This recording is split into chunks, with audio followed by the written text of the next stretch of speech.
ဘလို့လဲဗျခင်ဗျပတ်စံထုတ်ပြီးတော့အဝတ်စားဝယ်ပြီးတော့ပြီလား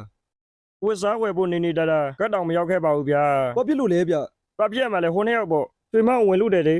အဲ့ဒါကျွန်တော်နဲ့ပြဿနာတက်နေတော့ရွှေမောင်းလွတ်သွားတာ ဘယ်နှစ်ယောက်ကိုပြောတာလဲ ဘယ်နှစ်ယောက်ရှိရမှာလဲရကန်းညီနောင်ပေါ့ အော်ဒီလူတွေတော်တော်ဆိုးတာပဲဗျဒီကျုပ်ကလည်းကျုပ်ပါပဲဗျာတကယ်တော့ခင်ဗျကိုကျုပ်ကကဲတက်တီလိုက်ဖို့တင်တာကြောက်ပါတော့အခုခင်ဗျလိုအပ်တဲ့ငွေကိုကျုပ်ပဲစိုက်ဝယ်ပေးမယ်ဟုတ်ပြီလား အာကိုမိုးမလင်းတကယ်ပြောတာလားယင် ဟိုတကယ်ပြောတာဗောဗျ ဝမ်းတာလိုက်တဲ့ကိုမိုးမလင်းဟာဝမ်းတာလိုက်တာဗျာကိုမိုးမလင်းတခြားသွားတဲ့နေရာမရှိဘူးဆိုရင်ကျွန်တော်ရုံလိုက်ခဲ့ပါလားကျွန်တော်တက်နိုင်လောက်လေးပြန်ပြီးတော့ကျေးဇူးကမ်းကျင်လို့ပါမေ မောင်ကျင်းအမလေးနေမလေ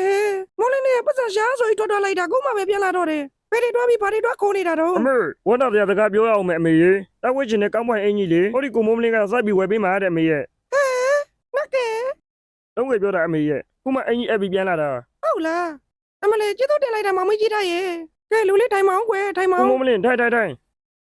်ဒါလေကျွန်တော်အမေဒါကျွန်တော်ညမလေးခင်ဖွေးတဲ့ ဒီကတောင်းနာမည်ကမင်းမလို့ ကျွန်တော်နာမည်မိုးမလင်းပါ အော်အေးမောင်မလေးရဲ့ကျေးဇူးရင်အများကြီးမတင်ပါဘူးကွယ် တို့တထောင်ရွာကကြီးကိုမျိုးလင်းလားမသိဘူး ဟုတ်တယ်မင်းဘာလုပ်လဲ ကျွန်တော်နာမည်ရွှေမောင်းပါ ခုနိုးလက်တီရွှေမောဆိုတာမင်းလား ဟုတ်ကဲ့ပါ မင်းဘာကိစ္စလာတာမလား ကျွန်တော်အင်းလေးတွေကစွန့်ဝေထုတ်တာတော့ဆိုတော့ကြားစီမှာခိုးလုံကျင်လို့ပါ ငါစီမှာကိုလုံးမယ်လို့ပြောရအောင်မင်းကငါတို့ဒုတ်တထောင်ရွာရဲ့စီကံတွေရောတည်ရလား ဟုတ်ကဲ့သိပါဘူးတရားတော်စီကံတိုင်းလေလိုက်မနာနိုင်ဘူး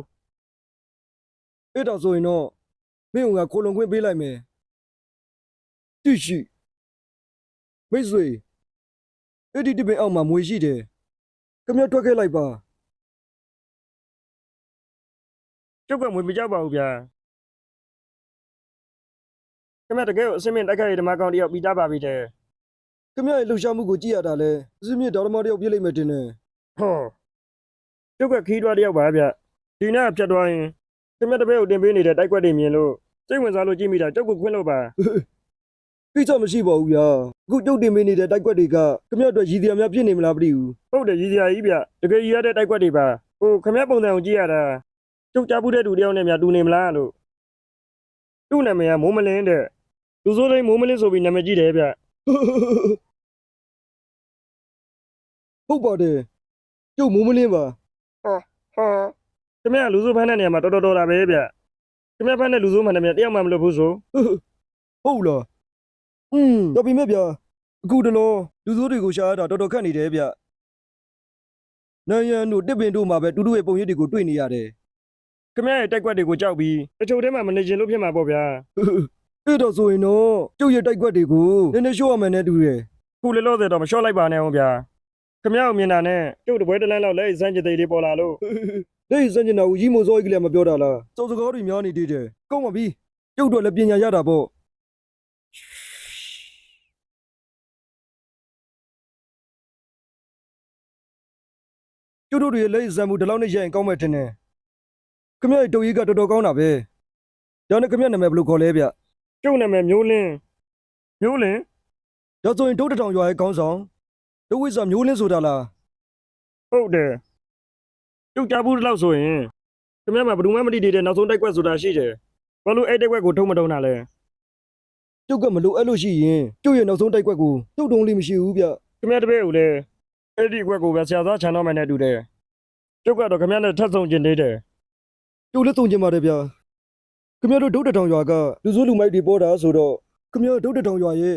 ခေါင်းဆောင်ပြစ်နေတော့တနေ့နေ့တစ်ချိန်ချိန်မှာခမရစုငွေမထုတ်ခံရပါစေနဲ့လို့ပဲကျုပ်ဆူတောင်းပေးပါတယ်တိရှိ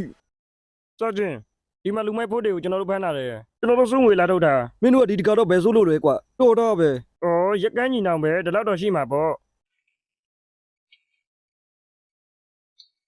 ရသွေးအုံမင်း